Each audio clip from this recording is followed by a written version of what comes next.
Coming up on ParaTruth Reborn, I'll be talking about near-death experiences. Welcome to ParaTruth.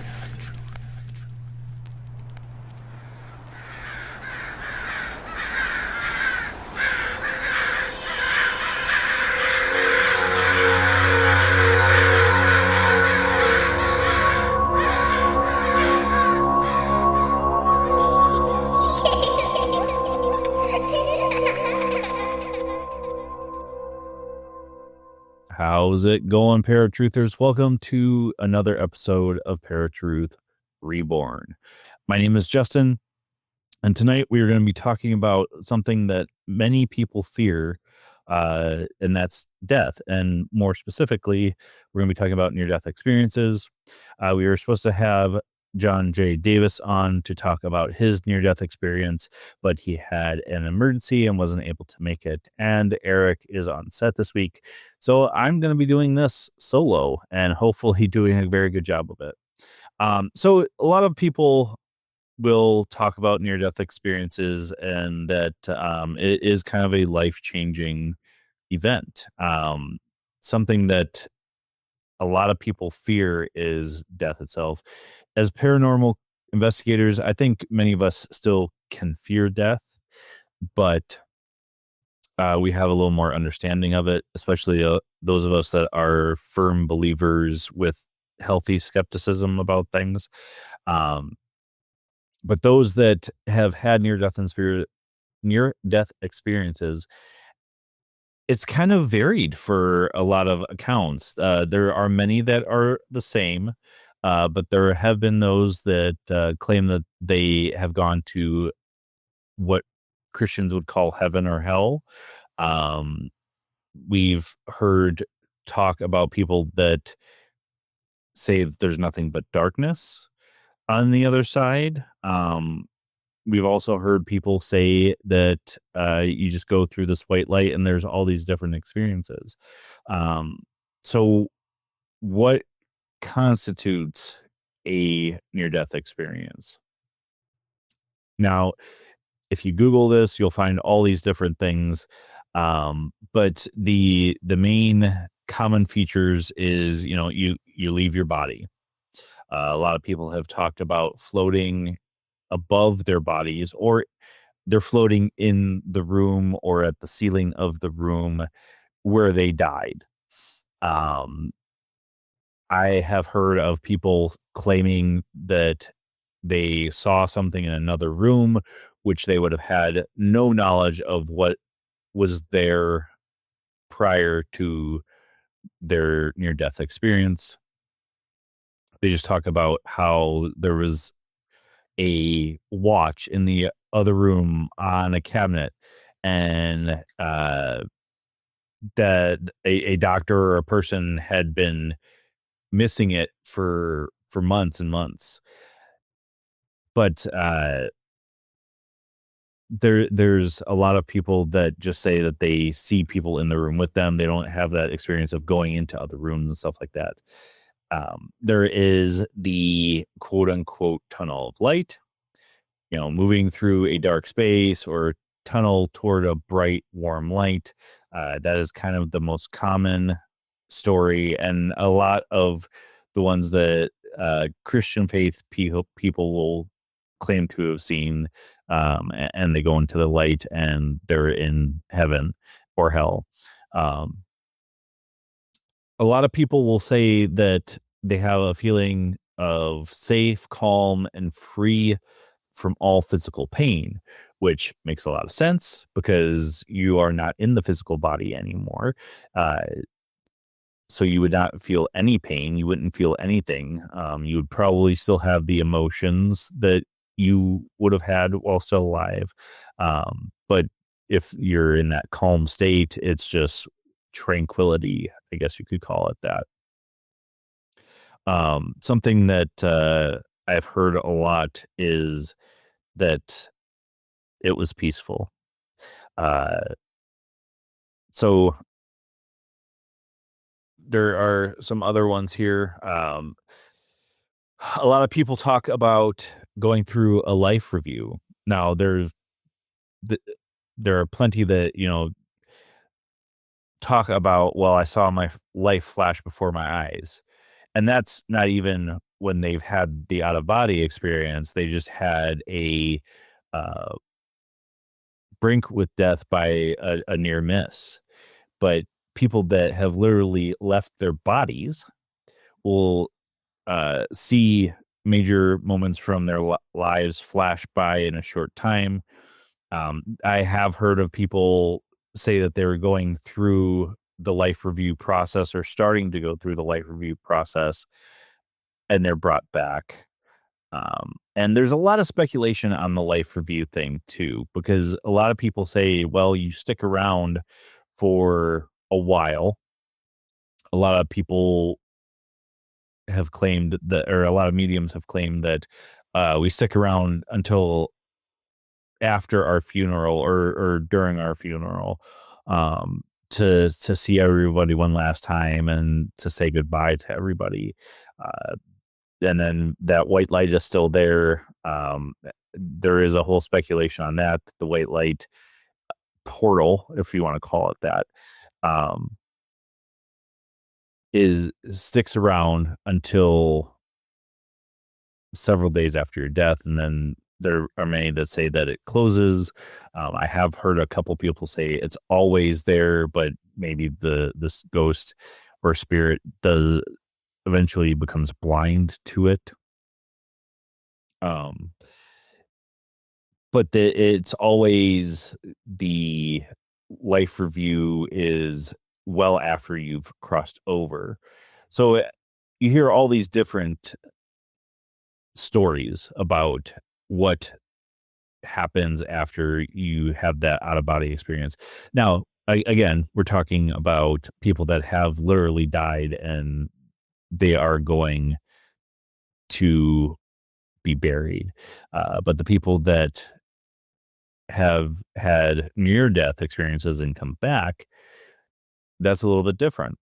So it's hard to tell what is truth, what is not, because everybody has a different encounter. And a lot of it has to do with your faith as well.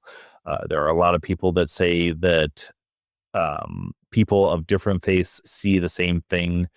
I've also heard that it's kind of the opposite. What you see is based on your particular belief. So there is a lot of speculation there as well. And if you're just joining us, welcome, welcome, welcome.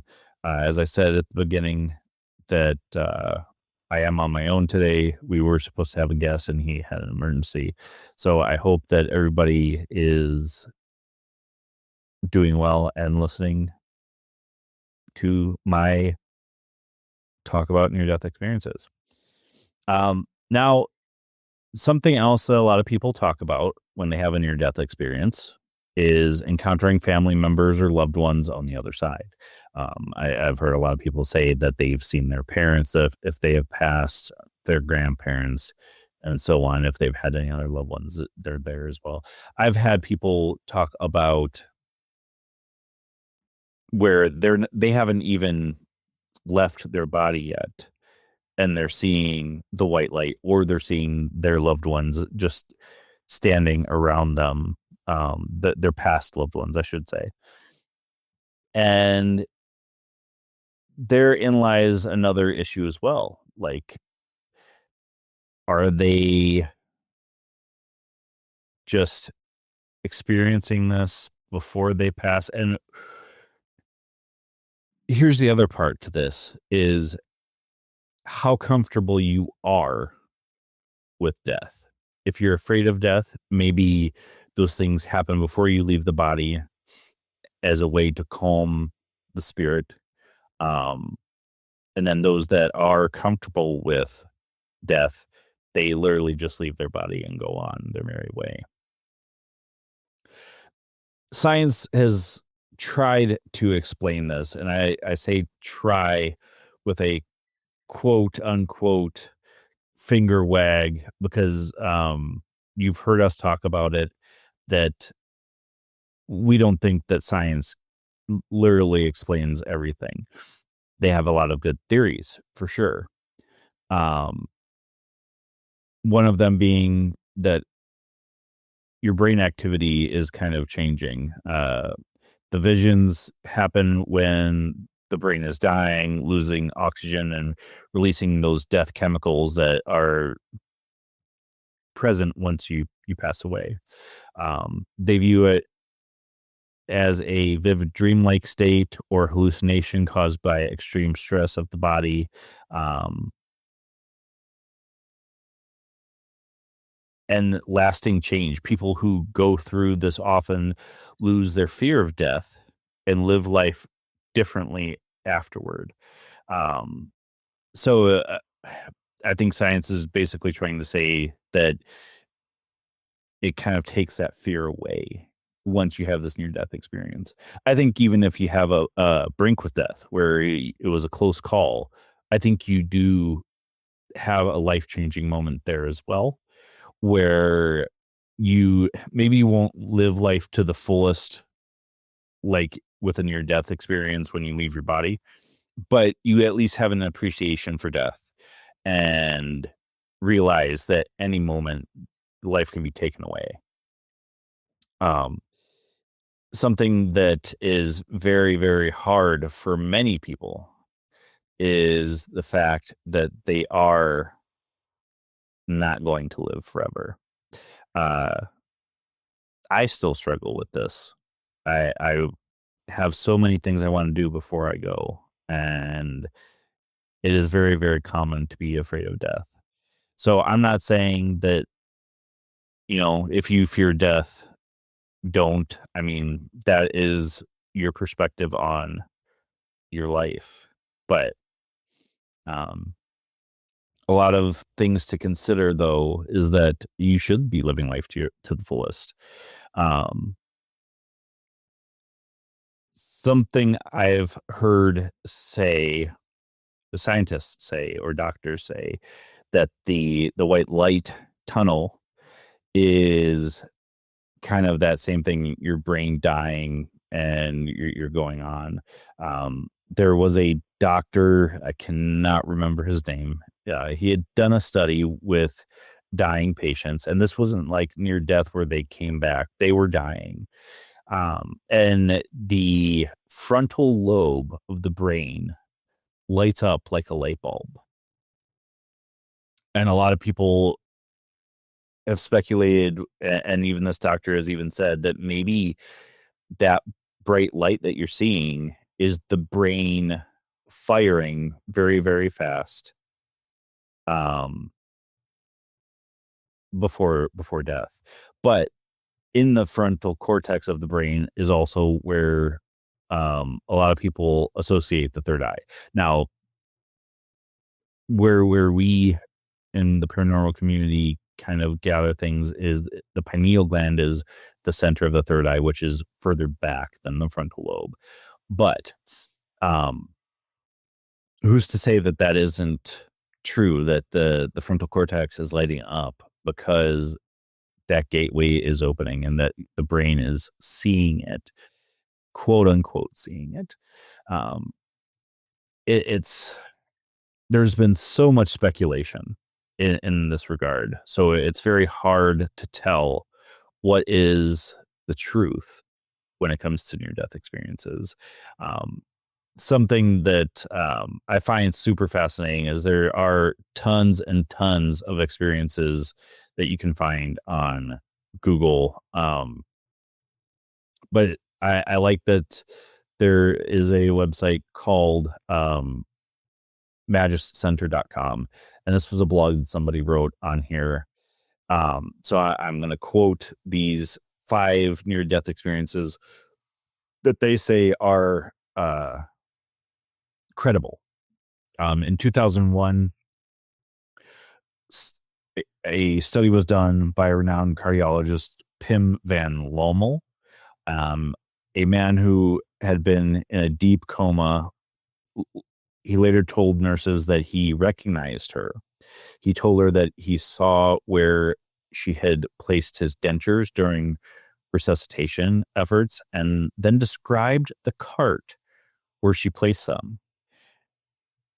They were there precisely as he described it.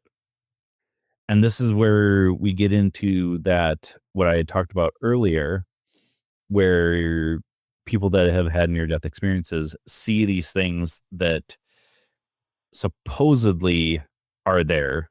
And I say supposedly just because until everything is found, it's just speculation until somebody goes to check and see if those things happened. Um, there was another experience with a child, uh, and this is a quote from them.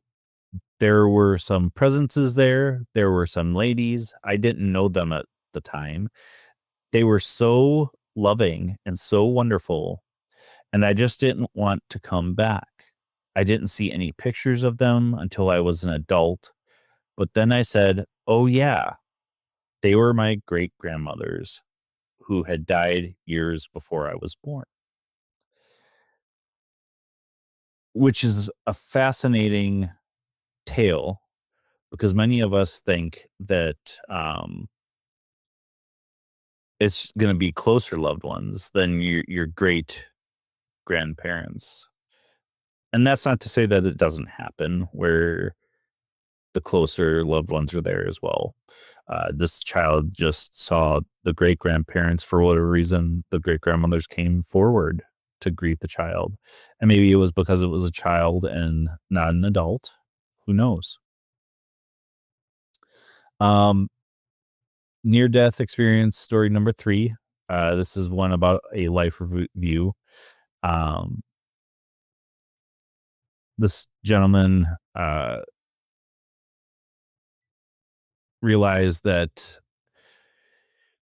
collision was imminent uh, during a car wreck.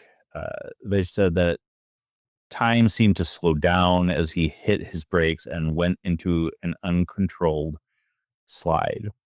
Then he seemed to pop out of his body. While in this state, he had a life review, which consisted of brief pictures, flashes of his life. His car struck the truck, and the truck bed crashed through the window, causing multiple injuries to his head and chest. Medical reports show that he was in a coma and nearly died. Now, going back to what I said earlier, having your life flash before your eyes before you even have that near death experience. This is case in point right here. Medical reports show that he was in a coma and nearly died, yet he had a vivid sensation of leaving his physical body and entering into darkness. He had the feeling of moving up through a dark tunnel toward a point of light. Excuse me. Suddenly, a being filled with love and light appeared to him. Now he had a second life review or a life review proper, one guided by this being of light. He felt bathed in love and compassion, and he reviewed the moral choices he had made in his lifetime. He suddenly understood that he was an important part of the universe and that his life had a purpose.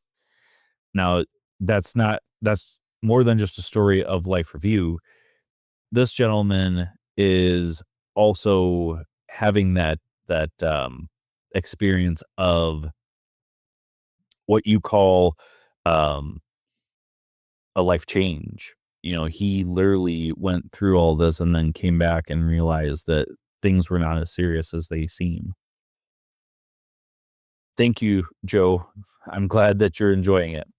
Um, Another experience traveling through walls. Some NDEers report stories of vertical veridical out of body experiences, including traveling through walls to the waiting room where they see their relatives and friends. One patient reported traveling through a wall and seeing her young daughter wearing mismatched plaids, which was highly unusual. Another woman traveled through a wall and overheard her brother in law in the hospital waiting room talking to a business associate in a very derogatory manner. She was able to report this back to him later. Now, I other than going through walls, there have been people that have reported that they go to other planes of reality as well. A lot of us talk about this during dream states and whatnot too, and a, a lot of us have speculated that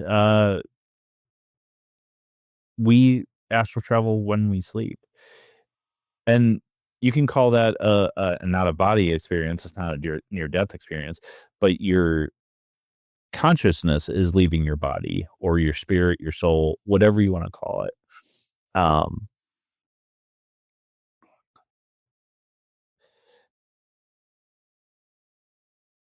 and there's Eric. Hey, what's up?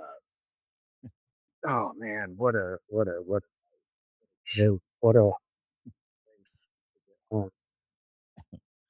oh, So I've kind of gone over some stuff here, like what constitutes a near death experience. what constitutes a good death or a good death experience? Is there a good death experience? Uh, Sorry, go ahead. no, good. No, I was going to ask you if that was a question, or if you're just saying that's what you're currently. Oh no, I just kind of went over what constitutes a near death Oh, experience. okay. Like Yeah, you leave your body. Um, I've talked about how a lot of people have reported that they see objects or people or things in other rooms or in the same room, but there was a case that a gentleman had passed away, an older gentleman, or shouldn't say passed away in near death experience, and he told the nurse that she put his dentures in a certain spot because they couldn't find them, and they found them exactly where he had said. yeah, Um, and something that is really driving home here is how science is trying to explain away these experiences. Um, so, some of the stuff that you have come across over the years in near death experiences, what are your thoughts on people's accounts of it? And I've mentioned too that sometimes it has to do with your belief system, that a lot of people will say that they went to heaven or hell, or that they have gone through a tunnel of light, things like that. Um, and there have been instances where people from other faiths have seen the Christian heaven or hell when they die, and then some say that there's nothing but black darkness. So, what are some of your thoughts on that? yeah. I mean, it is very interesting that so many stories that we read about and that we hear about do share some similarities. And like you said, it does, the idea of seeing the light, if you will, which of course science tries to explain away as a certain part of the brain that is dying and feeds off this kind of euphoric vision that appears as a vision, as light, basically. Obviously, science is always against the pseudoscience and vice versa. So you try to find a link using both science and the pseudoscience to get the answer isn't always easy, but it would be ideal.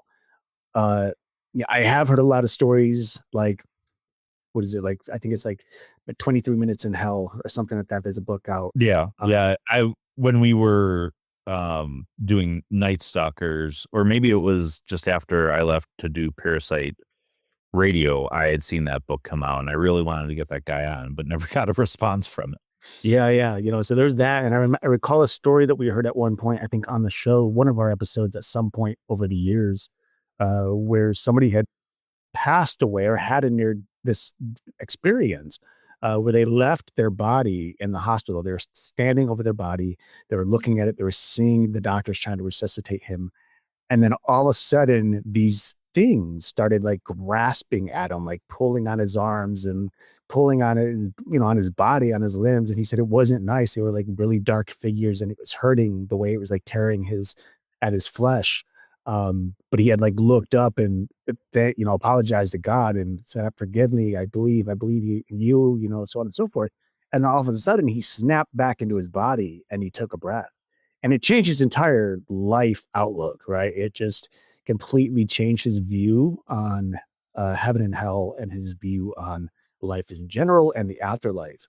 And no, I'm not saying that like necessarily every experience is this, you know, heaven, hell, or must be God or the devil or whatever, but Right.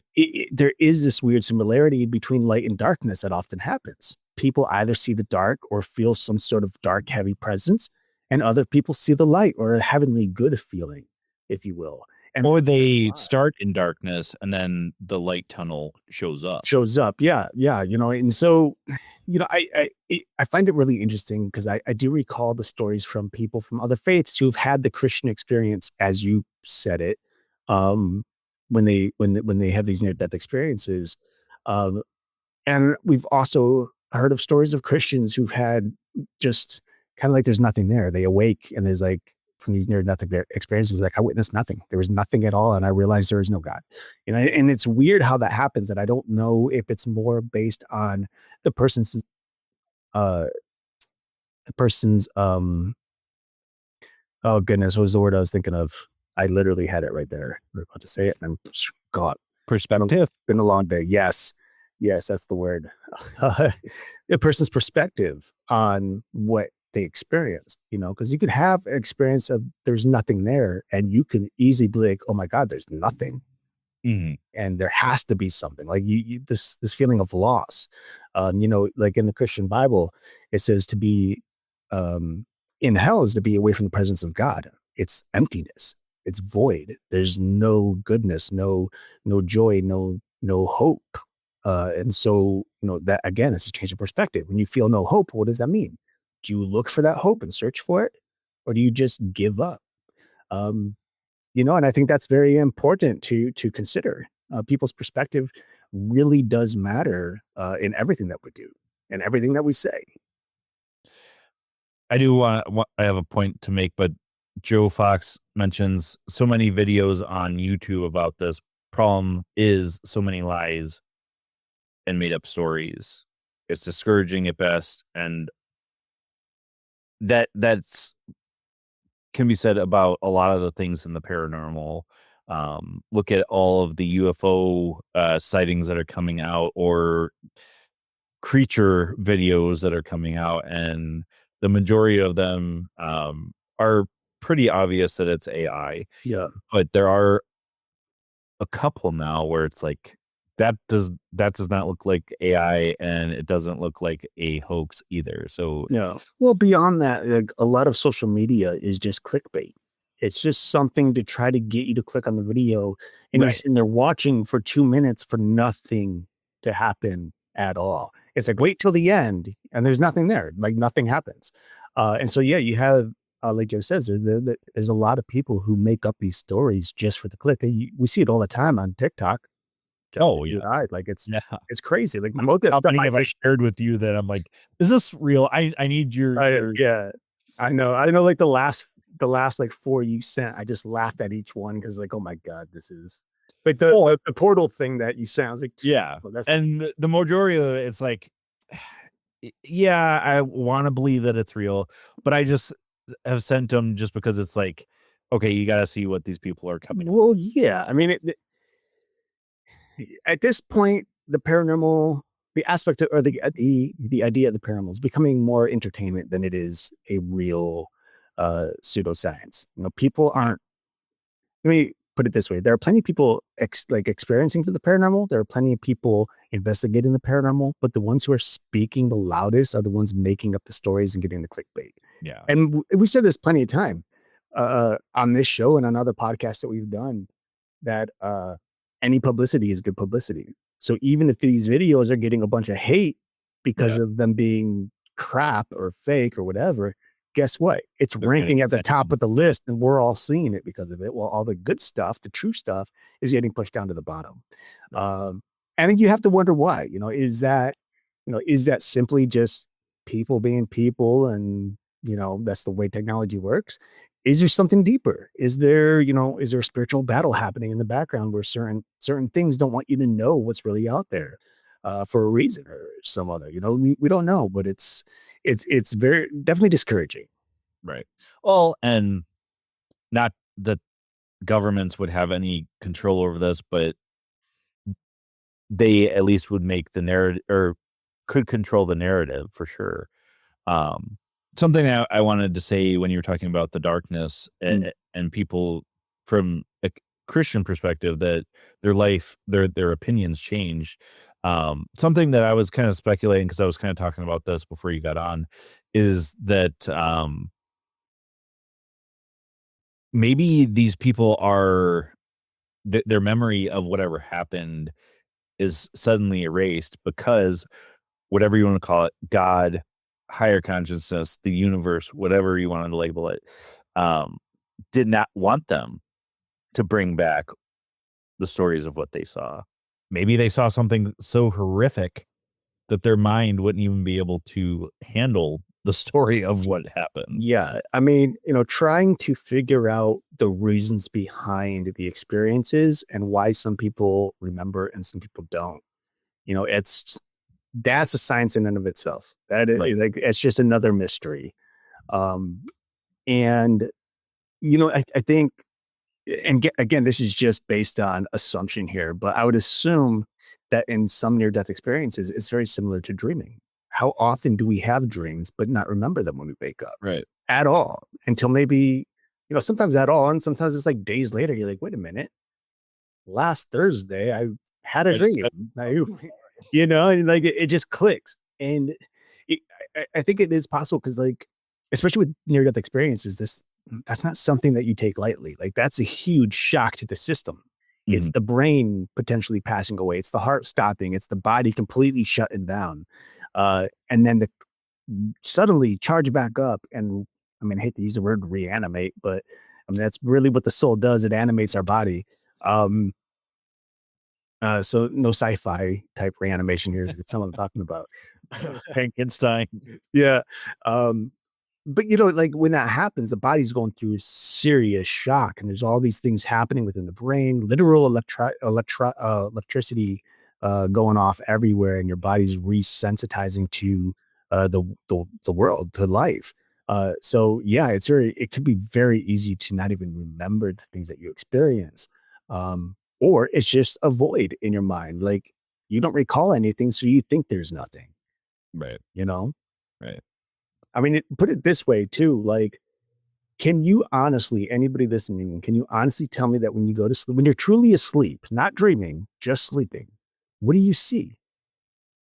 Nothing. Darkness. Yeah. Not even darkness. You don't see darkness. Can you recall a time when you're sleeping and you know for a fact you're seeing darkness? No, there's nothing there. It's completely nothing. Like, and that's what I would expect some people would probably experience during a near death experience as well, depending on how far along they are in that experience. Yeah. All right, folks, we're going to take a quick break and hear from our sponsor, and we'll be right back. A quick thank you to our supporting sponsor, Nodakian Studios. Looking for something truly one of a kind? Nodakian Studios creates high-fired ceramics that are dishwasher, microwave, and food safe. Every mug, bowl, vase, bottle, and planter is wheel thrown and hand decorated, making each piece unique. They also offer pottery classes for all skill levels. Whether you're touching clay for the first time or looking to expand your artistic skills, Nodakian Studios, where craftsmanship and creativity come together. Find out more at nodakianstudios.com. All right. So before you got on, I was talking about, there was a doctor. He wrote a couple of books. I cannot remember his names or the titles of the books, but he did a study with people that were passing away, Mhm. um where he had not well, I guess they're electrodes, they're just not inserted into the brain. But he was doing a brain scan, and at the time of death, the frontal cortex lights up like a light bulb, like Mhm. super bright.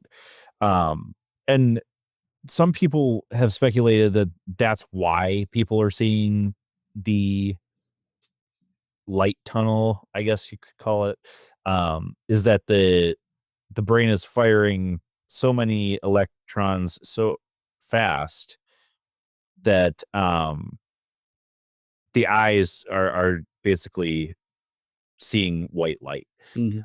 Um,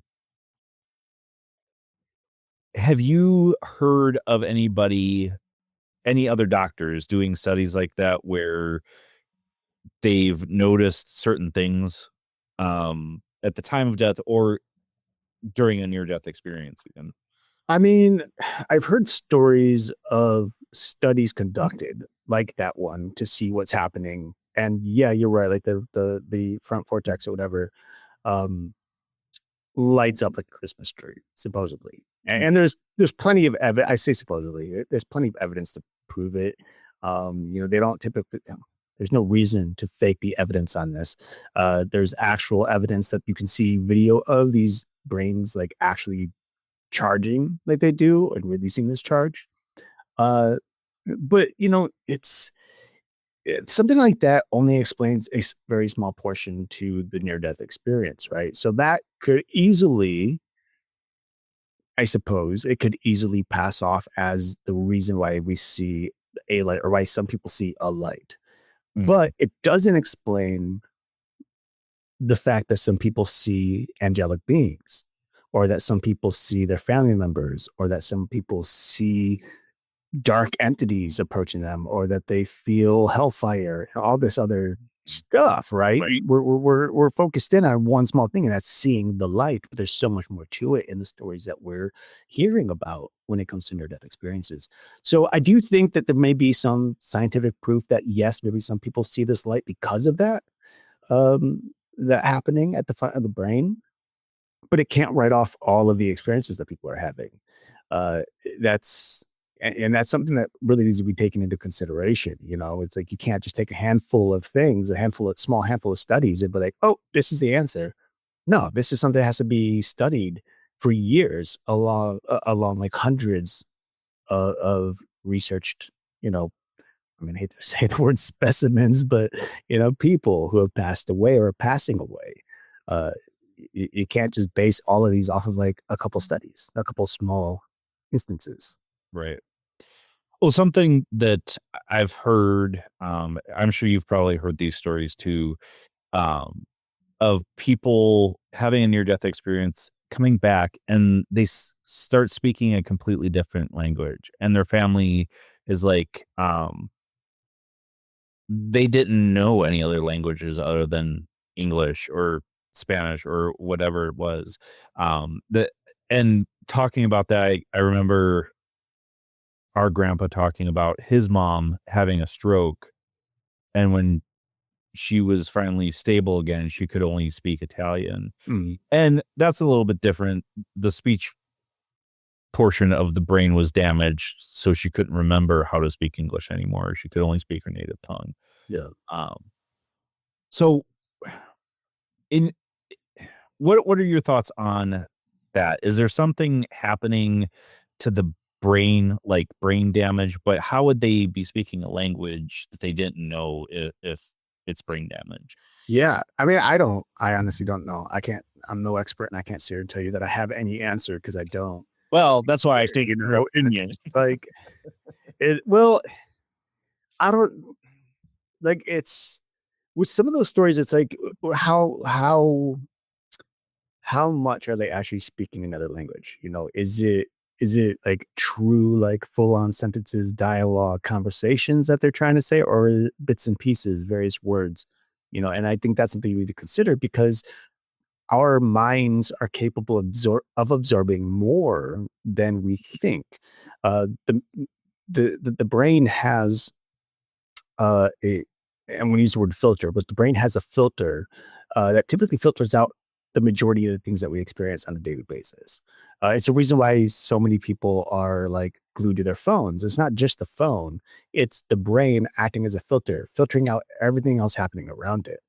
And there are little things. There are noises. There are smells. There are things that like in the air that your body just and your mind just naturally tend to ignore after years of experiencing it. Like how many people have a house with animals and they don't smell anything, but then someone walks in and says, why does it smell like a dog in here so much? They go, why does it smell like this or that? And it's like, well, it's true. There's this thing called nose blindness. Mm. And it happens if you're wearing cologne or perfume too. If you wear it close to your nose, like me, I wear my cologne on my neck usually. I'll smell it, like get little whiffs of it throughout the day, but for the most part, I Right. don't smell it at all. But other people do because they're not nose blind to it. But you are. Your body naturally reacts and shuts those things off so that it doesn't distract you. So yeah, I think there's a possibility that there are people who maybe have seen certain things or listened to certain things that are in another language, have heard people speak, and the mind absorbs it, but it filters it. It kind of puts it into a little box in a particular area of the brain. And so when the brain does shut down during a near death experience, and then restarts, those things filter in while maybe native language filters out, and they kind of switch places. I mean, that's my opinion. That's my only explanation to that. But I don't know if there's a better one out there, better explanation. Yeah. Well, and that does make a lot of sense. Now the stories I'm talking about, the people that and this is very rare, I've only heard a couple, but when they come back, they're literally speaking fluent another language, and they can't even Mhm. speak English anymore or whatever their native language is. But to that same point, I went over to Sicily a couple times. I studied as much Italian as my brain would filter in and remember. Um, but even when there were people having full on conversations in Italian, I couldn't understand what they were saying, but I could get the context of it, if Mhm. that makes sense. Mhm. So that actually raises a very good point that our brains are so much more complex than we actually realize. Yeah. And that, even watching a movie that has subtitles, you can learn a language that way. You may not remember it after that movie's over, but it still has been stored in some shape or form in your brain. Yeah. I mean, like you're hearing it. There are things happening that you're not aware of, for sure. Um, and it's like random knowledge. It's like, oh, the random facts that you might know that you didn't know, didn't think you knew. Right? You're playing. Oh goodness, what is the game where it's like you're asked questions and you got to write down the answers? You don't know it either. Okay, so um, And if I do, oh, I'd have to have somebody tell me the name. I don't know. where's Shelly? Um, my goodness, my brain is fried, guys. It's been a long couple of days of 14 plus hour work days. But yeah, so it's like when you're asked a question and you surprise yourself by knowing an answer that you didn't think you knew, and it's because one of two things. I mean, well, there's really only one thing. You learned it somewhere. It could be anything. It could be something you're scrolling by on uh Trivia games? Is that trivia. Get the word. I was thinking of. I thought you were talking like a board game of some kind. Oh man, goodness! I swear this little bit of alcohol I'm drinking is the only. Like I literally just started drinking this. It's just been a long day. Um, yeah, no trivia. It's like you're. God, I think I'm an idiot. Um, oh goodness. Yeah. So yeah, your mind picks up on these things. You see these things. You maybe scroll over them. You don't read them word for word, but they store somewhere. And you're asked a question. And suddenly, it's like a little light, like literally, like this light bulb, right? Switch on, Mhm. and it's like, "Boy, I know that answer," and boom, you have the answer, but you can't remember why you know it or where you saw it. You just do, and it's probably because you did see it somewhere at some point. And if it goes back to the languages thing, like it's very possible you read something, heard something, watched a movie, whatever, and these things stored in the brain because the brain is capable of processing and holding on to more information than you could possibly imagine. Um, we just don't know how to always access that information, you Right. know? Right. Well, I mean, same can be said, like you mentioned about dreams. Like you watch a movie, you think you've forgotten completely about it. You go to bed and you start having dreams about the exact same thing you watched. Yeah, yeah, yeah. No, 100%. Um, I mean, all kinds of things. Like I still have dreams from, work over 20 years ago. It's like, why? I don't think about work.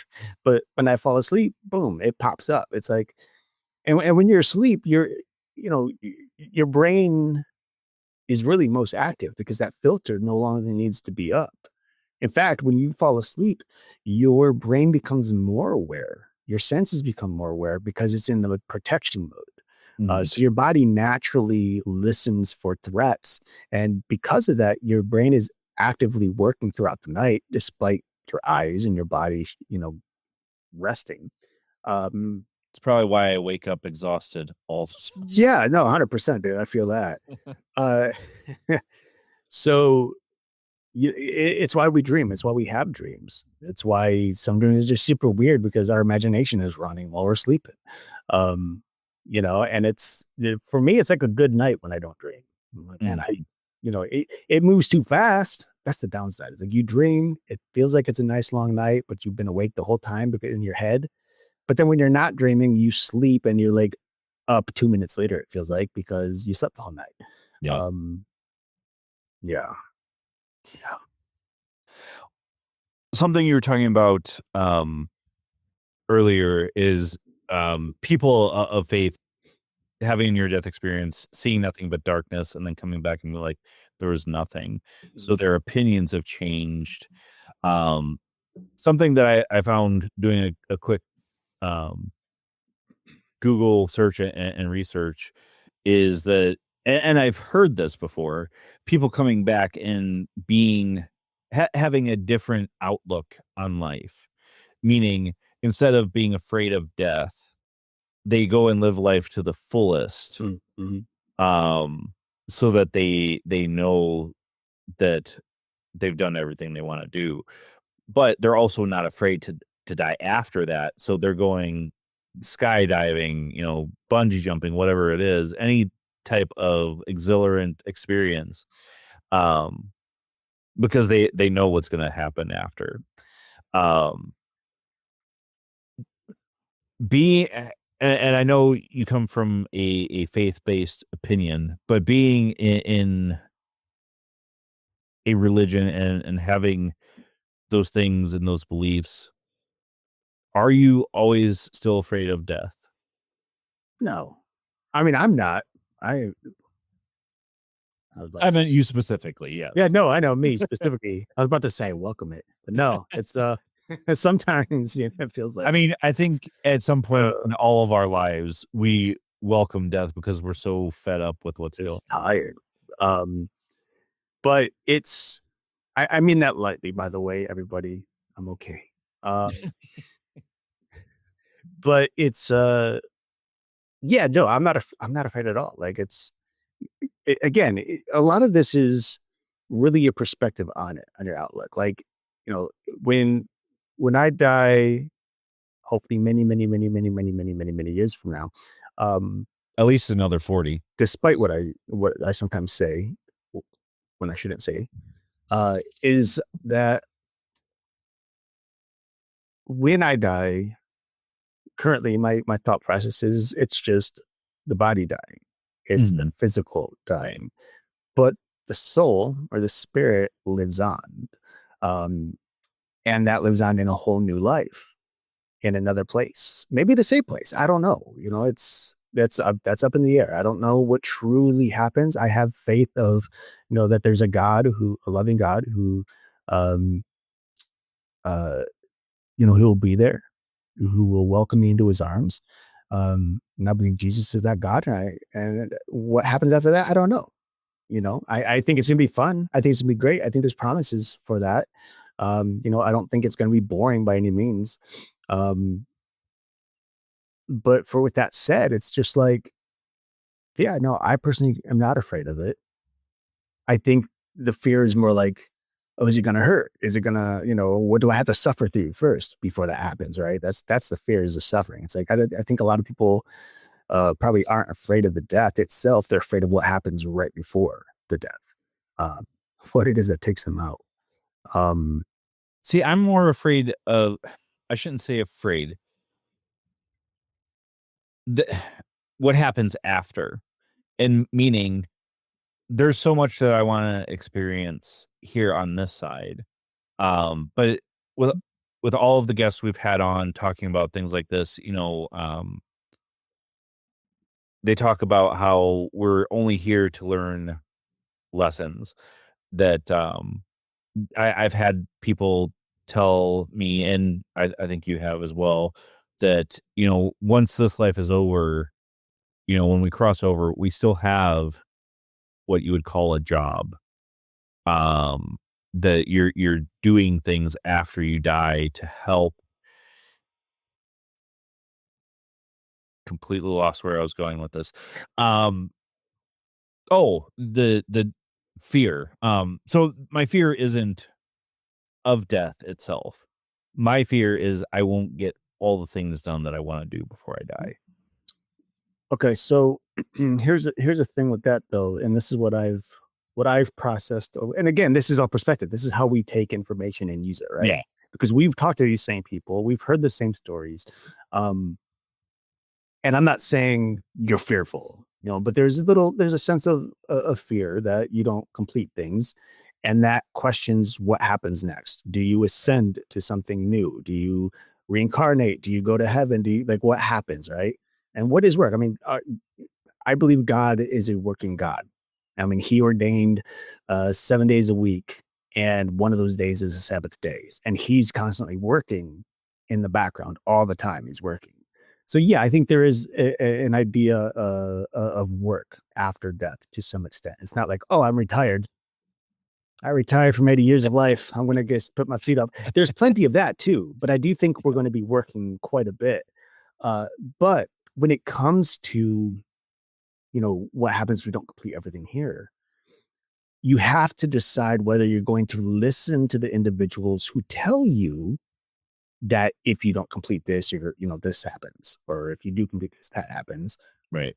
versus telling yourself what you believe, what you've learned on your own, what you've come to decide for yourself.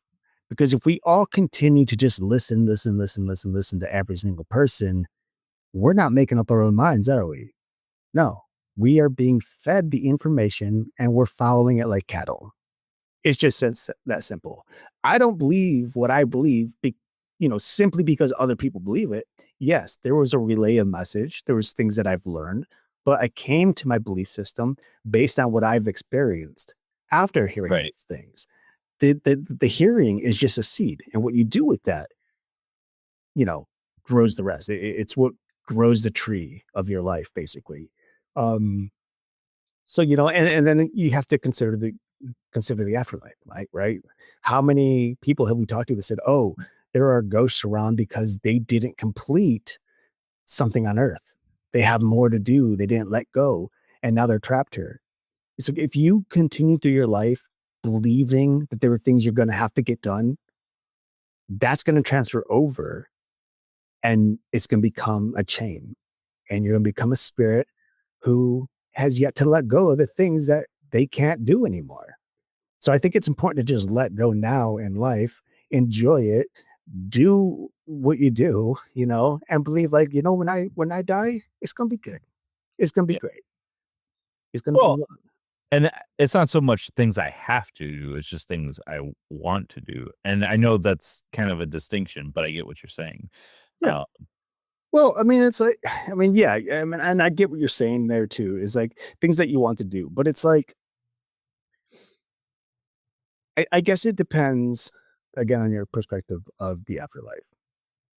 Because what if the things you want to do now are nowhere near as extravagant as the things you get to do after you're gone, oh, very, yeah. right? And then you look back on your life, you're like, what? I didn't have to go to that country. Right. Whatever, dude. I get to watch the cosmos from the cosmos. It's like,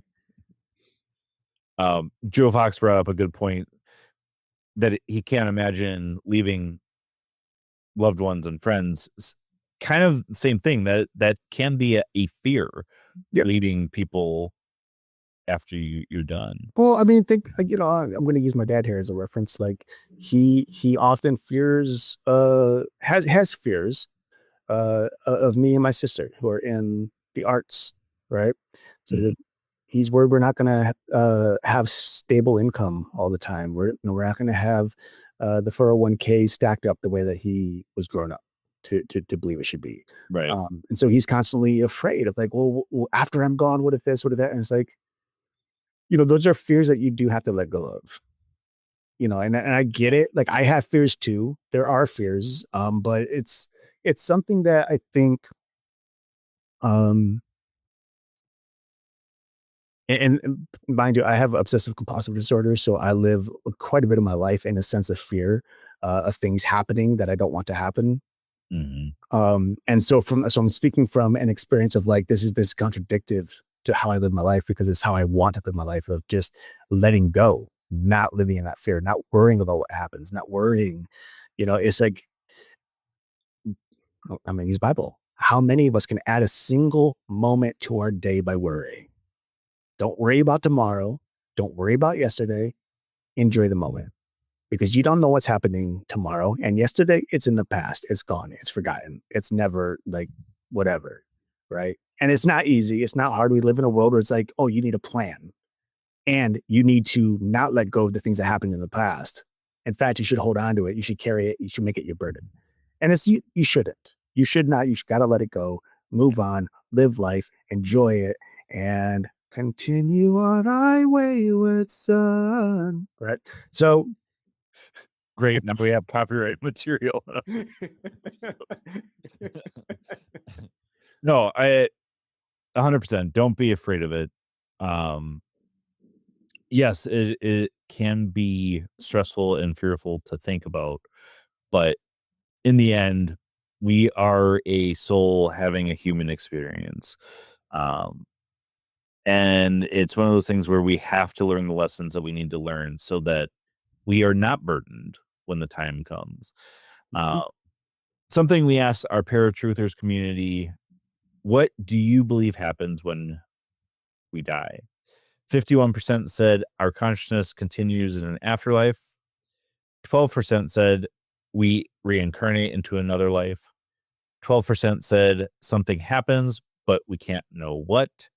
And 25% said, I'm still trying to decide.